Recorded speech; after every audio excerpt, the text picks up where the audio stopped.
Well, thank you so much for being here and speaking with me. Now, tell me a little bit about your passion for animal advocacy and how you got started.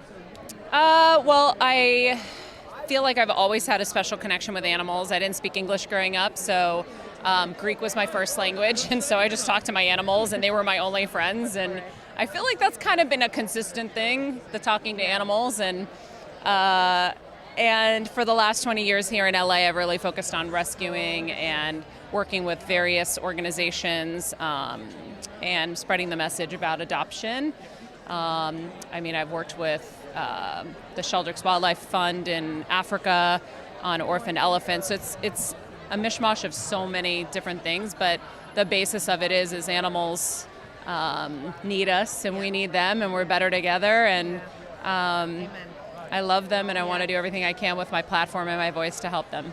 Now, I saw one of your posts on Instagram, and it said that during I'm assuming your college years, you would go to Boston Public Gardens and speak to the animals because that was your way of venting or having someone to talk to or something to talk to. Tell us a little bit more about that. Yeah, you could frequently see me crying in the Boston Public Gardens alone in the middle of the night. You know, those are very emotional years. Yeah, There's a lot going on. Exactly. And I was really kind of lonely, and so I would go into the park and talk to the squirrels, and they became my friends, and they would sit on my shoulder, and I loved them. And I remember when I got my first interview for Channel 1 News, I was in Central Park, and I was like, I wonder if these ones are as friendly as mine.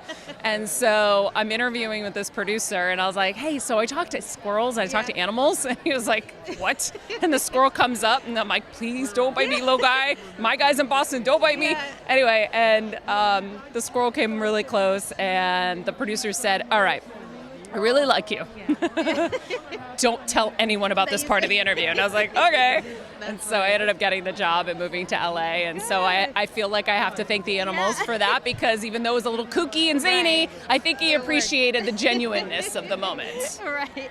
Now, you're being honored tonight with the Lily Tomlin Award. What does that mean to you? When you hear Lily Tomlin, what does that signify?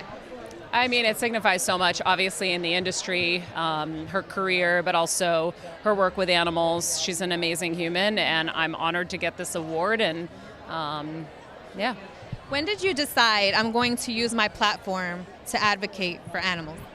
I don't think that there was a time. I think it's always been in my blood to save animals and rescue them. And from rats to hummingbirds to squirrels to raccoons to blue jays to everything, frogs. I've performed CPR on animals. It's always been in my blood. But when I moved to LA, my first 2 dogs I bought. And I didn't know about the pet overpopulation problem when I first moved here. And I remember going into work, and all of my colleagues murdered me verbally. And rightfully so. And so I learned about the problem, started volunteering at a shelter right away, and then that was it. From then on, I knew better, so I did better.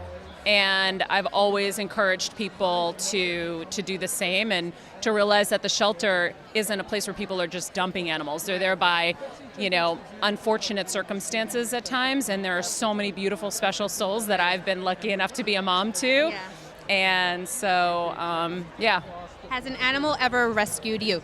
Always. Are you kidding me? Every single one of them. I was just crying in another interview earlier because he asked me, what would you say to them if they could understand you? I said, thank you.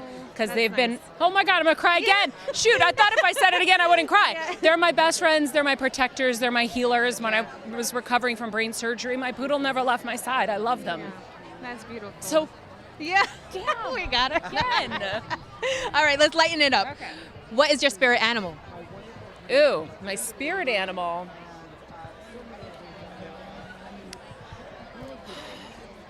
I don't know. I just know, okay, when I was in kindergarten, my teacher somehow figured out how to explain to me the question, but we had to tell them what animal we would most like to be or we most felt like we connected to.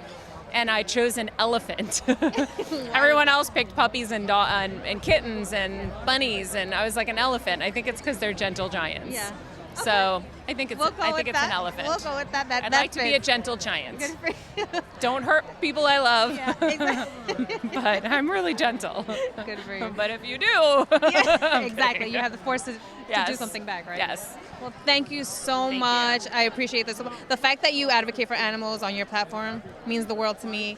You lighten me up. Thank you so much. Of course. Yes. Thank you. It was nice meeting you. I appreciate it. Yes, yes.